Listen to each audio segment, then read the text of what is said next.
if Nobunaga did not die at the Honnoji Temple in 1582, Japan most likely would have been a very different society.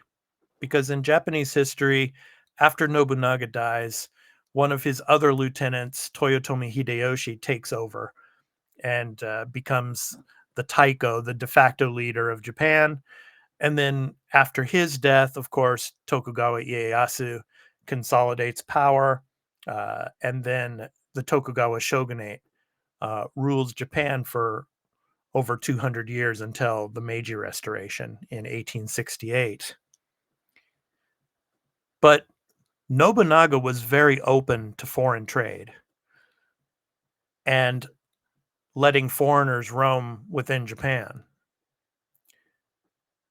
And so just imagine if Nobunaga did not die and he would have secured power and the Tokugawa never would have come to power. The Tokugawa never would have closed the doors to Japan and expelled the foreigners. Japan would have been a most definite different place.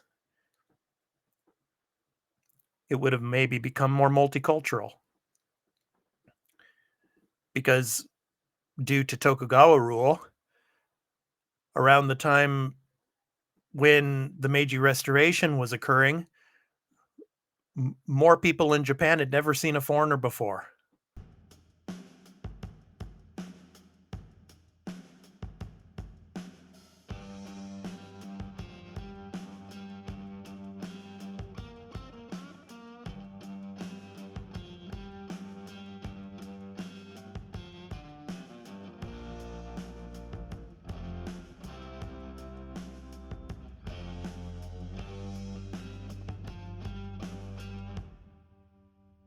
Hey everyone, this is Expat, and welcome into the first episode of the Expat Files in audio format, where sometimes I will record live, but most of the time this will be a pre-recorded audio show.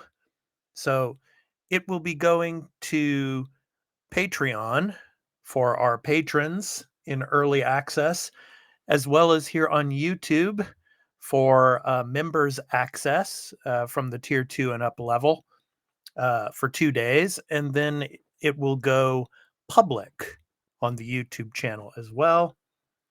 So in this episode, I'm going to be talking about who I am. So many of you maybe that have been to this channel before, of course, know who I am, but there are some things that maybe I didn't talk about before that I want to talk about in this first episode. And then I'm going to jump into why I chose to live in Japan. So I'm going to talk about that. Also, going to get into some video game talk. The Assassin's Creed Shadows. We got the reveal trailer a while back, and so I'm going to talk a little bit about Yasuke and the Yasuke Nobunaga dynamic, and I want to talk a little bit more about Nobunaga, and so we're going to get into that, and then finally, I'm going to talk a little bit about the new Disney Plus Star Wars series called The Acolyte that's going to be coming up streaming from June 4th that we're really excited about. So, in the Expat Files, this is a show where I'll be talking about things related to topics that we talk about on the other shows, but I can delve more into them and I can give uh, my personal opinions on things that maybe I wouldn't say during these other episodes. So anyway, let's do this. So for those of you who don't know who I am, so I'm an expat, which means an expatriate. So that is a person who is living in a foreign country. So I'm an American. I'm originally from California, from San Francisco, and I moved to Japan in 1996. So I am an expatriate, hence the name expat. So I was in radio in San Francisco before moving to Japan, and I was also a basketball player in college. And I also studied Japanese history in college. And the time that I was in college is when I met my wife, and my wife is from here in Japan. She's Japanese, and we decided to move to Japan together in 1996 before getting married. And the thing about moving to Japan was I had studied Japan for such a long time. I had loved Japanese culture. I had loved watching Godzilla when I was a child. I loved watching Ultraman as a child as well, because it was funny that the movies were dubbed into English and the programs were dubbed into English, so it always felt kind of strange. I mean, kind of like when you're watching a kung fu movie, and everything is dubbed into English. But still, I love that, and that's what started to get me into Japanese history. Obviously, I was into the Japanese video game culture as well, from the very beginnings. Of course, I'm from the Atari 2600 generation. Um, you can say I'm old, I guess, but I still feel young at heart. But playing games from that era and everything, and of course Nintendo and Sega, as the 80s wore down and the 90s started. I was really into video games. But anyway, moving to Japan, uh, I was able to see everything firsthand, uh, loving the differences between the West and the East. Um, but I, when I think hard about why I really moved to Japan, it was hard to think about at first, but now when I look back on it, the insurance system, especially the healthcare system in Japan, is if you compare it to the American healthcare system, it's it's much different, and it's much more friendly to those that are in urgent medical need. Uh, so in the insurance system in Japan, you can go to any doctor, you can go to any clinic, um, and you can go on the same day if you have a medical issue. And that's something that I really like about the Japanese healthcare system. It's a national based healthcare system, which obviously America has for years debated and tried to implement, which hasn't come to fruition yet, unfortunately. But hopefully it will. But and then again, one of the reasons I came to Japan was the society and how safe it is. I mean, walking outside at night, you don't really have to ever worry about somebody jumping you or anything like that. Yeah, I mean, there are some dangerous areas of Tokyo, for example, like in Kabukicho. If you played the video games, like you got the Yakuza video games, Kamurocho is the name in the games, but in real life, Kabukicho, uh, in the late part of the nights, that could be a little dangerous. But I mean, generally, Japan is pretty safe to walk around in the evenings. But I mean, the one of the reasons also for me moving to Japan was the family support. because my parents had already passed away, and all of my wife's family are here in Japan, obviously, and she has a large family support network. And so when my wife and I were got married and we had children, uh, that we had lots of family support, which we never unfortunately would have had in the United States due to my family situation. So, but and my children are now pretty much grown up. My son is in his final year of university in Tokyo. My daughter just started university in Tokyo. They do not go to the same schools, but um, still they live in Tokyo now. So, and I live outside of Tokyo, not too far. By bullet train, it's about 40 minutes outside of Tokyo. So they come home during the holidays a lot.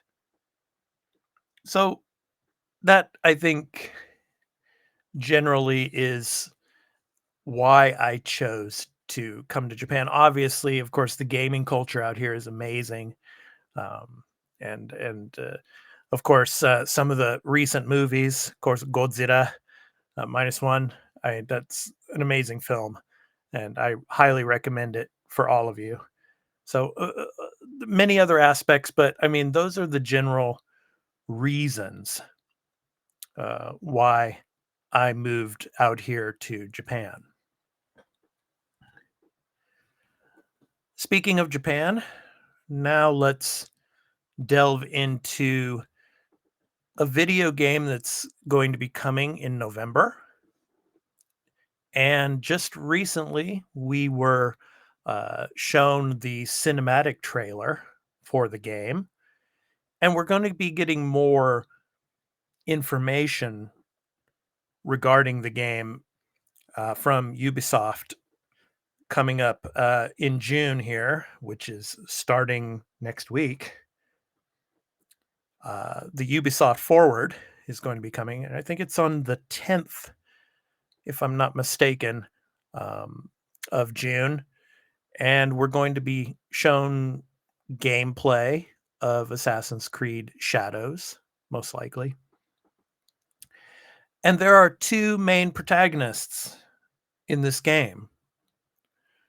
One is a female character, and the other is a male character. The female character is a shinobi. So she is from a ninja clan, maybe the Iga. We shall see. But yeah, so it seems like she will be the protagonist that um, is more in tune with the Assassin's Order. So then we have Yasuke, who is an African. Uh, he's portrayed as a samurai, it seems, in the cinematic trailer. And there's been a lot of, uproar about having an African character be portrayed as the main protagonist in a Japanese game.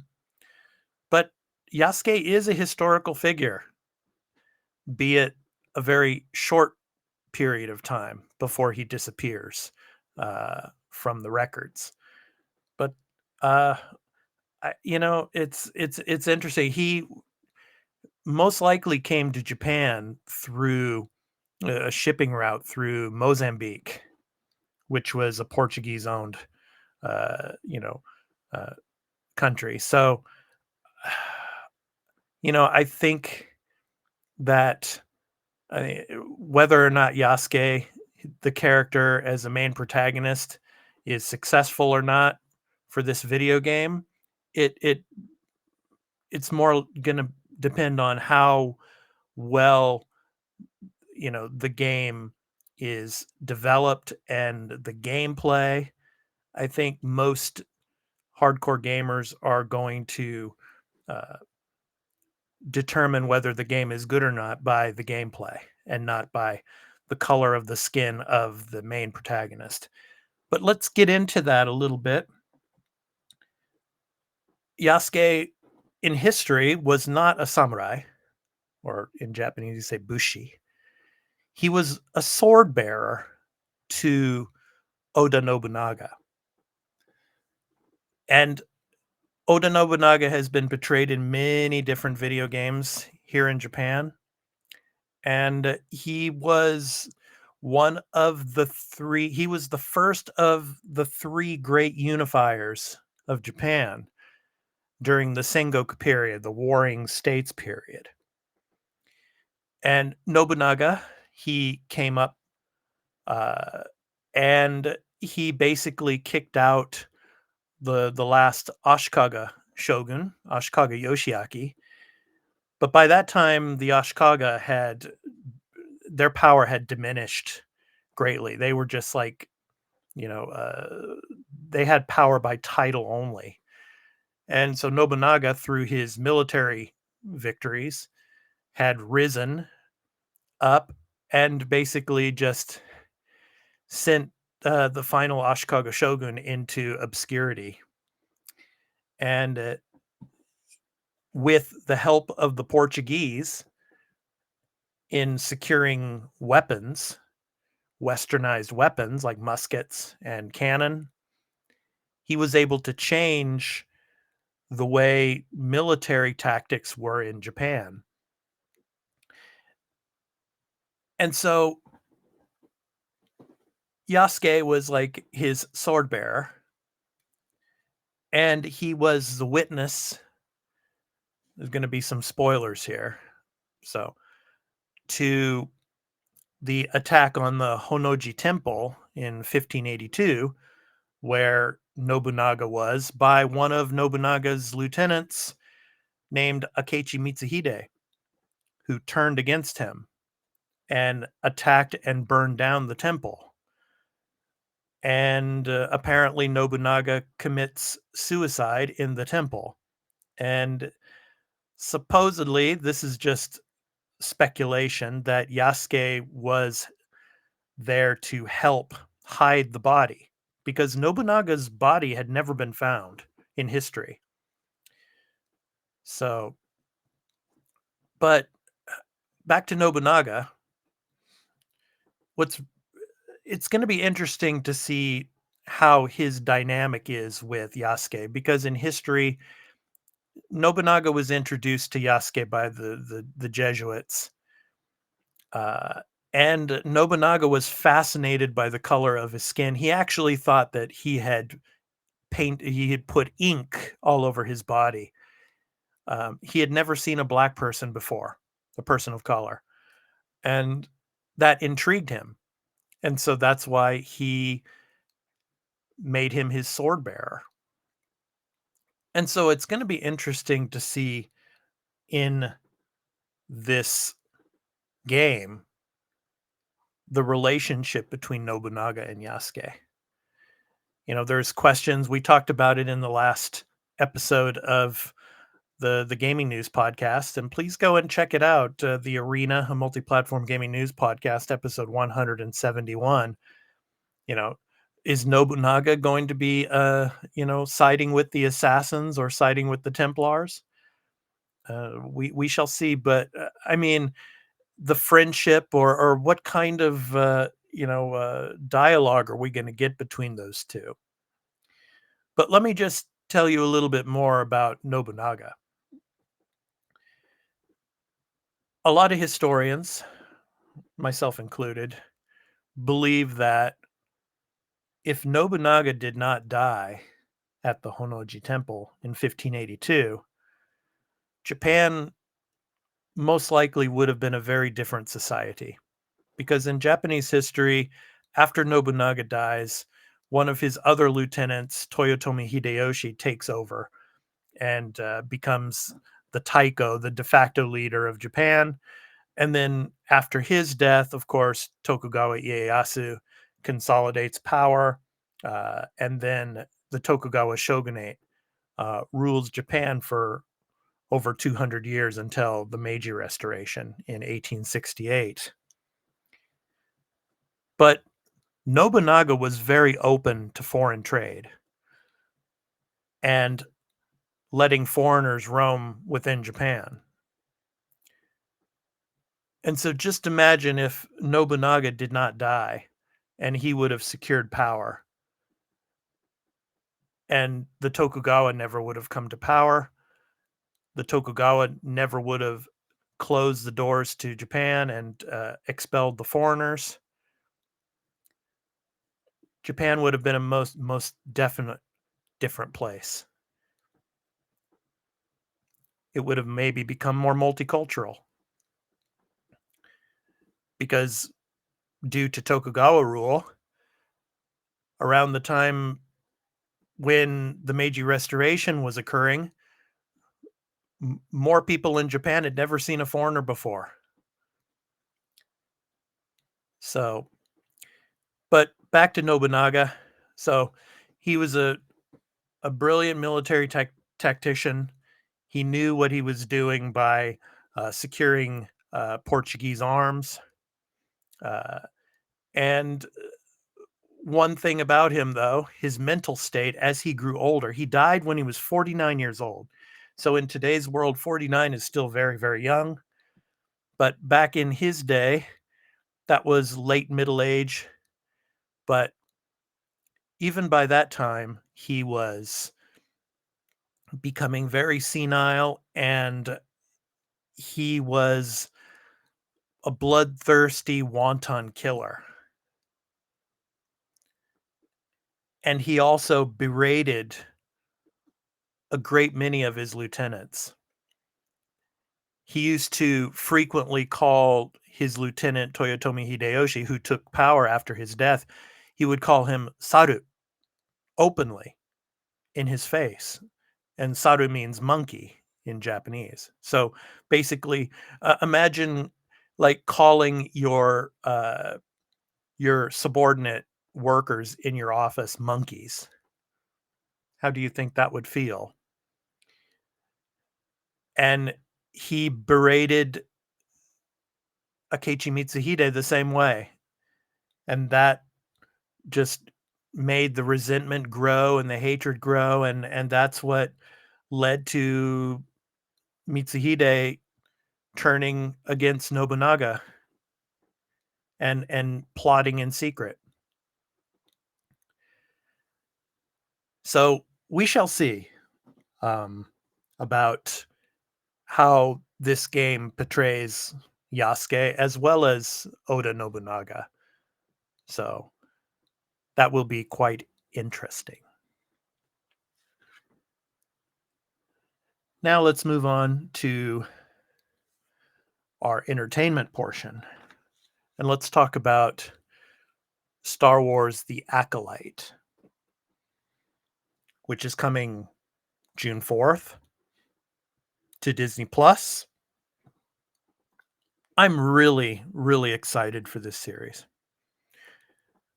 The trailers that have been coming out and the choreography it has been amazing.